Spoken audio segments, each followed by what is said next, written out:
Hola, buenos días. Gracias a la organización por darnos la oportunidad de exponer nuestro trabajo basado en el estudio del deterioro de materiales de restauración, de almacenaje y expositivos para la conservación del patrimonio cultural mediante un sensor óptico.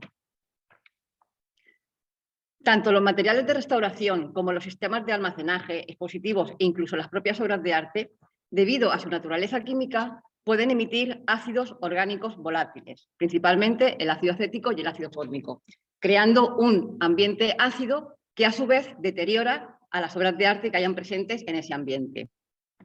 Para ello, para evitar este deterioro, es necesario analizar este ambiente ácido que puede surgir de los materiales que se han utilizado para restaurarlas, para almacenarlas o para exponerlas.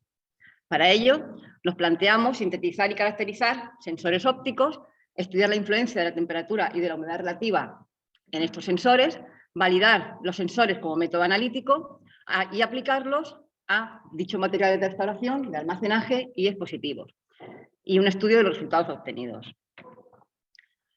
Se han sintetizado dos tipos de sensores. El primero está basado en nanopartículas poliméricas que se depositan sobre una membrana de nylon después de funcionalizarlos y polimerizarlos.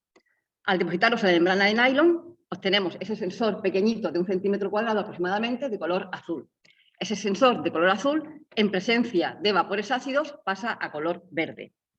El otro sensor sintetizado está basado en una membrana de celulosa que también después de funcionalizarlo y polimerizarlo, torna a color azul y también en presencia de vapores ácidos cambia a color verde. ¿En qué consiste este cambio de color? Pues el mecanismo de reacción es el siguiente. Una vez que yo funcionalizo o polimerizo ambos sensores, obtengo la base de esmeraldina, que es de color azul. Esta base de esmeraldina de color azul, en medio ácido, se protona y forma la sal de esmeraldina, de color verde. Si yo esa sal de esmeraldina la vuelvo a poner en medio básico, vuelvo a reactivar el sensor y así podré volver a utilizarlo. Tenemos que buscar un sistema de medida para medir ese cambio de color y poder detectar así el medio ácido. Para ello utilizamos la colorimetría, porque cuantifica los cambios de color. Tenemos que encontrar una coordenada de color que sea función de la concentración de dichos ácidos.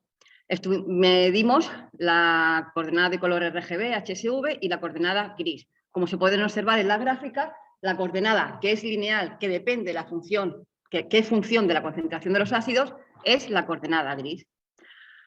Por ello, inicialmente al sensor se le hace una foto dentro de una cámara de luz, luego se expone a los vapores ácidos y se le vuelve a hacer otra foto dentro de la cámara de luz. Ambas fotografías se procesan con el programa ImagineG y así obtenemos la coordenada gris. Y con ello podemos medir el cambio de color. Para caracterizar estos sensores, en primer lugar se estudió el tiempo de exposición que necesita el sensor para que se produzca el cambio de color, para que detecte ese medio ácido, para que cambie a sal de esmeraldina. Se observó que a partir de los 5 minutos el sensor ya había detectado la acidez que había en el ambiente. Se realizó una calibración de la coordenada gris frente a la concentración de ácido, tanto del acético como del fórmico, y se obtuvo que la relación era una relación lineal, con lo cual tenemos un método totalmente cuantitativo.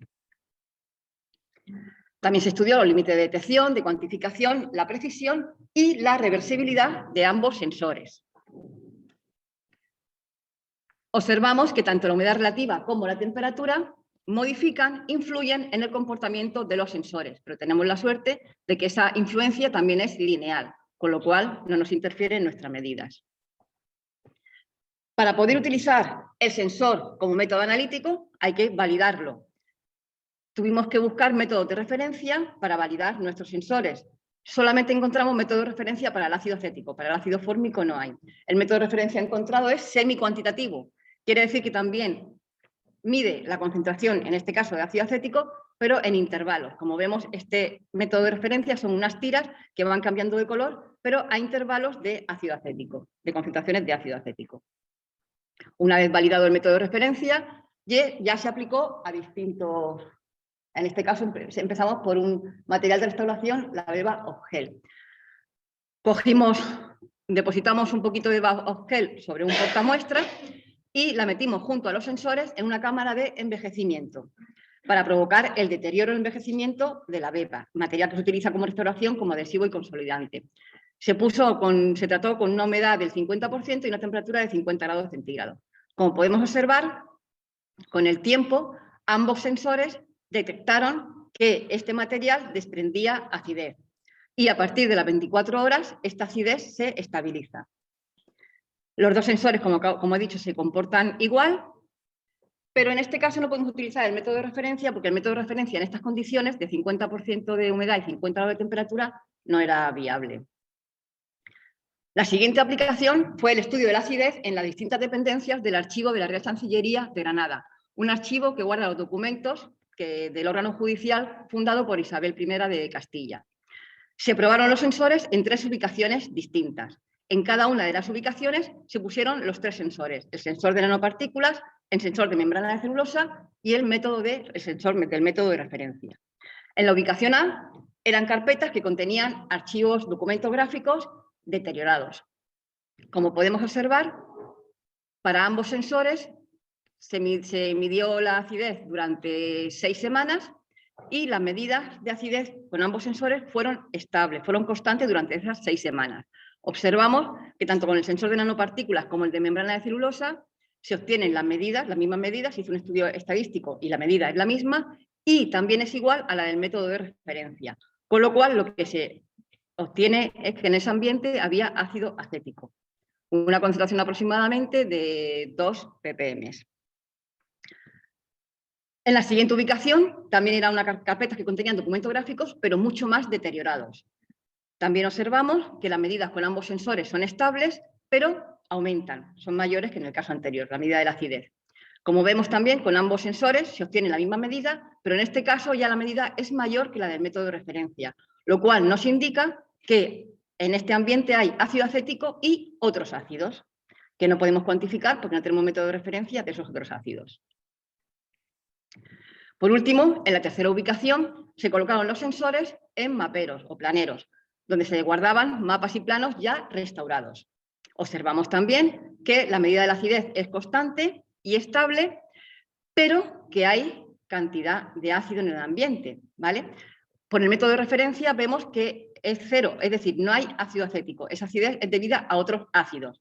La hipótesis con la que trabajamos y vamos a seguir estudiando es que esos ácidos, esa acidez es debida a los materiales que son utilizados para restaurar. El último estudio que tenemos hecho hasta ahora es estudiar la acidez en el dispositivo paramuseístico El Fabricante, diseñado por profesores de la Facultad de Bellas Artes de la Universidad de Granada. En este caso se utilizó solamente el sensor de nanopartículas junto con el de referencia y se situaron en la ubicación A y en la B. En la A había una exposición de libros de artista de papel y en la B una exposición de baldosas hidráulicas de cemento. Como podemos observar, coincidió la concentración que indicaba nuestro sensor y el método de referencia, con lo cual nos indica que el ácido detectado es el ácido acético, pero en la ubicación A la concentración del ácido es mucho mayor que en la ubicación B, lo cual lo que nos indica es que las obras de los libros de artista de papel emiten más ácidos que las baldosas hidráulicas, ¿de acuerdo?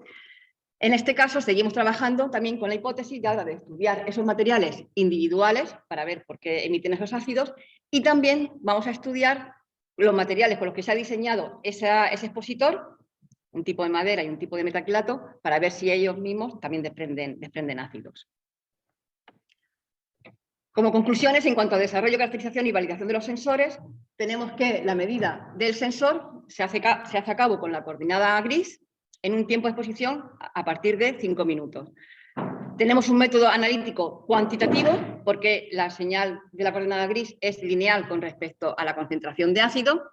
Los límites de cuantificación y de detección son totalmente aceptables porque son inferiores a los que nos indica la bibliografía, que se podemos obtener en estos casos.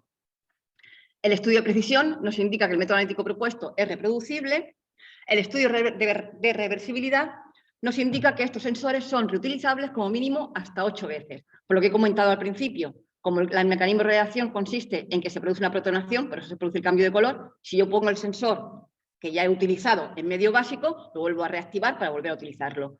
y hasta 8 veces podemos hacer esa misma operación. La temperatura y la humedad relativa influyen, como he comentado antes, en la medida del sensor, pero como la influencia es lineal, no tengo problema. Y el estudio de validación me demuestra que el método analítico me proporciona resultados veraces.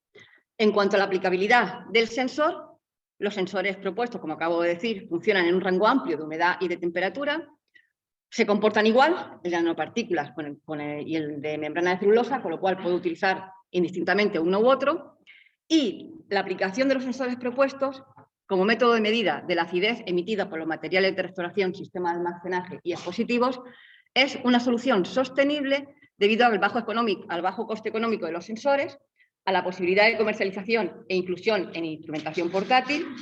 Ambos sensores son reversibles y por ello reutilizables, y es un método analítico portátil, no contaminante, compatible con el medio ambiente y no invasivo, es decir, no interfiere en las obras de arte ni en los espacios de almacenaje o exposición.